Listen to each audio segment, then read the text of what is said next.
maka malaikat maut turun ke sini. Makanya ketika sakaratul maut sudah datang, maka yang baca Quran hentikan. Kenapa? Oh, memang gitu ya. Jangan semakin kenceng. Ayo Pak, insyaallah Pak gitu. Al-Baqarah Pak, Al-Baqarah Pak. Al-Kahfi, Al-Kahfi. Enggak lah. Yang baca Quran berhenti dulu. Kemudian digantikan dengan kita mentalkin. Antum agak ke sana dikit. Masya Allah ya. Orang yang meninggalnya kooperatif ini.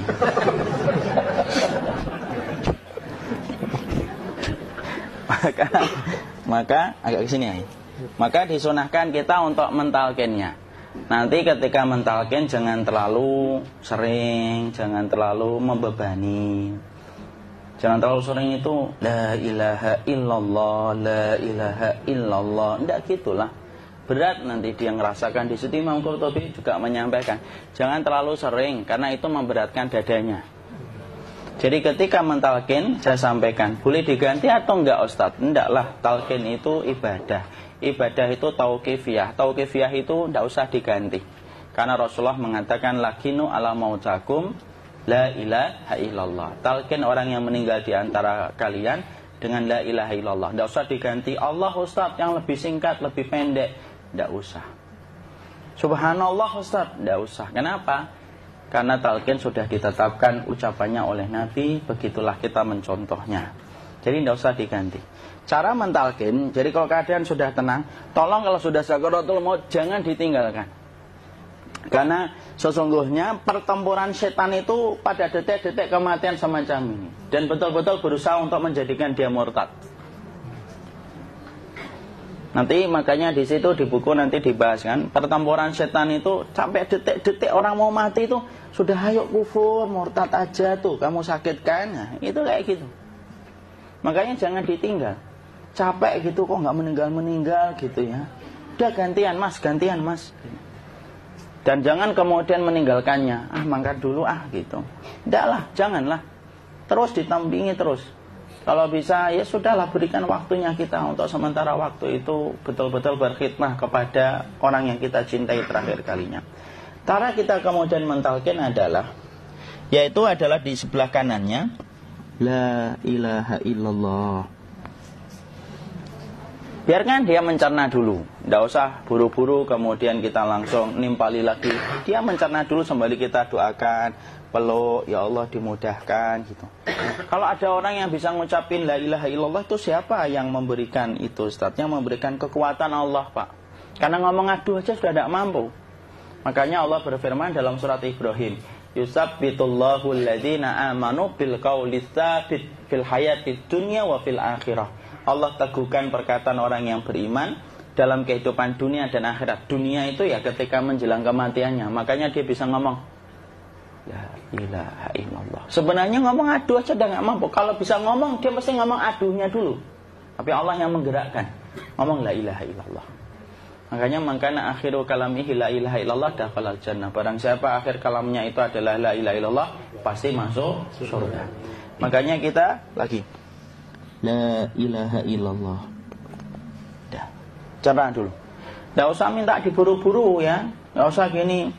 Ayo la ilaha illallah. Ayo.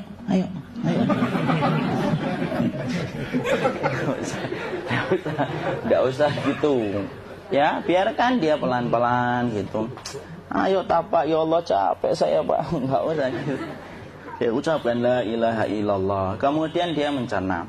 Lalu kalau dia sudah mengatakan, antum mengatakan la ilaha illallah. Nah, kalau sudah mengatakan la ilaha illallah, berarti sudah.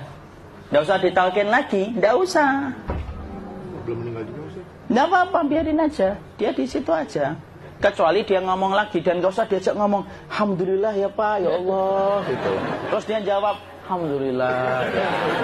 Itu berarti ucapan terakhirnya alhamdulillah. Atau ketika habis ditalkin la ilaha illallah, dia ngelihat air. Nah, itu berarti ucapan terakhirnya air. Talkin lagi. Enggak usah marah. Aduh Pak minta air. Mau minta air nanti aja dikubur gitu loh.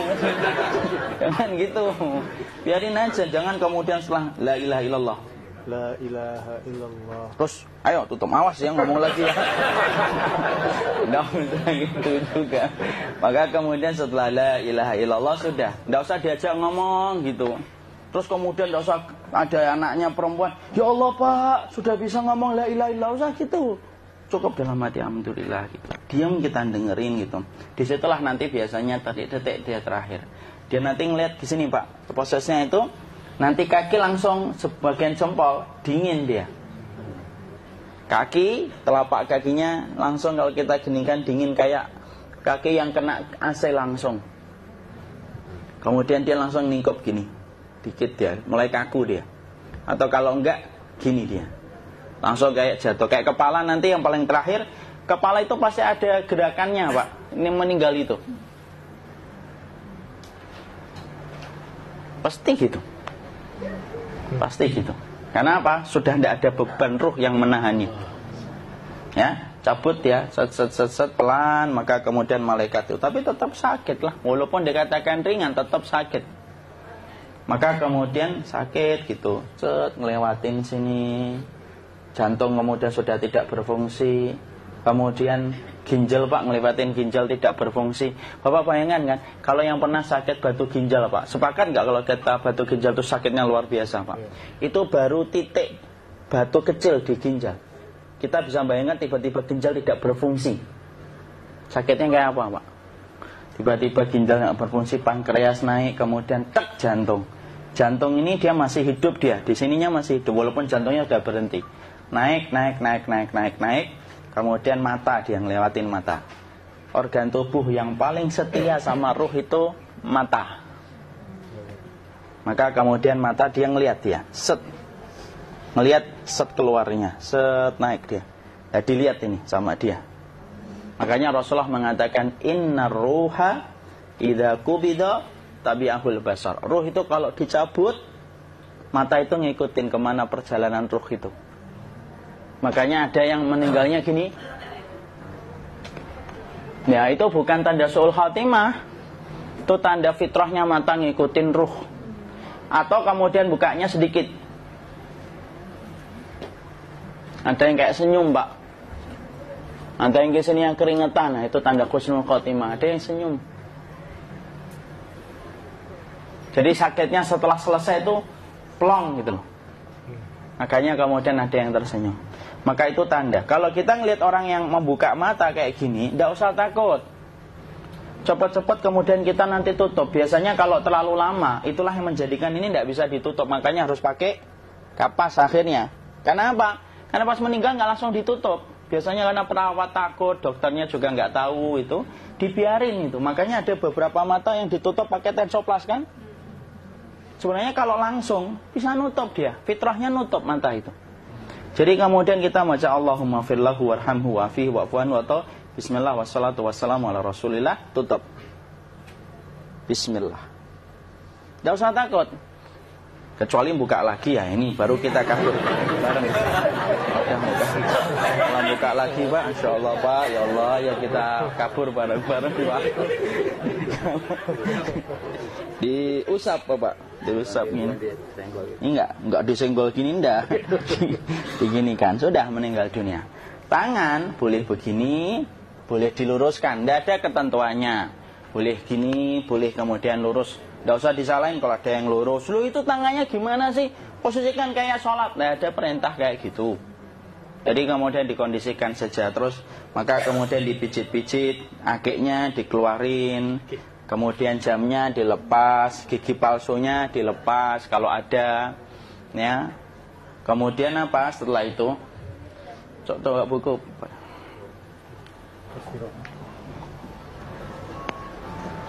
Kemudian kalau bisa awal-awal, kemudian taruh buku atau sesuatu yang agak berat di perutnya ketika baru meninggal dunia. Kenapa kemudian ditaruh kayak gini? Bukan apa-apa, supaya membantu sisa-sisa pencernaan dia untuk keluar. Nanti Pak, biasanya kalau kita taruh agak yang berat gini, atau kemudian kita gini-gini kan, ini udah makan belum Maki? Udah makan belum makan kok udah gede ya. Maka pencet-pencet kayak gini biasanya nanti ketika dimandikan, nah pas dimandikan diginikan saja. Nah ini dia sudah keluar di belakang, dia gini. Terus nanti keluar dia. Nah ini keluar langsung di belakangnya. Dan memperlakukan orang kalau sudah meninggal dunia itu yang lembut gitu. Kenapa? Inna kasra admil mayyiti kakasri admil hayyi. Mematahkan tulangnya ketika orang sudah meninggal dunia itu lebih dia rasakan sakit ketika mati daripada ketika masih hidup. Tuh Islam itu sampai sama orang mukmin itu kalau sudah meninggal aja sampai selembut itu. Kok hidup kasar itu kebangetan dia jadi orang itu. Mau sampai orang mati itu kemudian disuruh yang lembut. Kalau ada aib disuruh nutup, tidak boleh diceritain. Misalkan di belakangnya beliau ini ada tompel, gagah-gagah tompelnya gede gitu. Tidak boleh cerita, Masya Allah loh. Sampai segitunya sunnah itu ngajarin kita untuk nutup aib. Kalau ada orang belajar sunnah sukanya buka aib, nyari-nyari kesalahan orang. Sunnah yang mana dia pelajari itu saya bingung. Makanya kemudian gini, setelah selesai maka kemudian tutup dengan kain. Maaf ya akhi ya. Nanti kalau nggak kuat napas ngomong ya. Maka ditutup kayak gini, ditempatkan kemudian jangan di tanah tapi di atas dipan. Karena apa? Syekh Abu Malik Kamal Said Salim dalam Sahih Fikih Sunnah menyampaikan supaya tidak cepat busuk. Dia taruh di atas. Kemudian ditutup pakai kain apa saja. Ya, sembari nanti kita mempersiapkan tempat mandinya, tempat kafannya dan yang lain sebagainya. Maka kemudian kalau ada yang datang boleh dibuka. Kemudian kita mencium ininya apa? Kemudian keningnya. Kemudian kita berdoa, nutup lagi kayak Rasulullah ditutup, kemudian yang datang terakhir itu salah satunya Abu Bakar. Dibuka kemudian beliau, ya Allah ya Rasulullah, engkau adalah orang yang percaya hidup dan matimu, dan tidak mungkin Allah itu mematikan engkau 2 kali ya Rasulullah. Maka kemudian ditutup kembali. Saat itu para sahabat dalam keadaan mendung semuanya. Maka disitulah kita lakukan kayak gini. Ditutup gini Ustaz ya.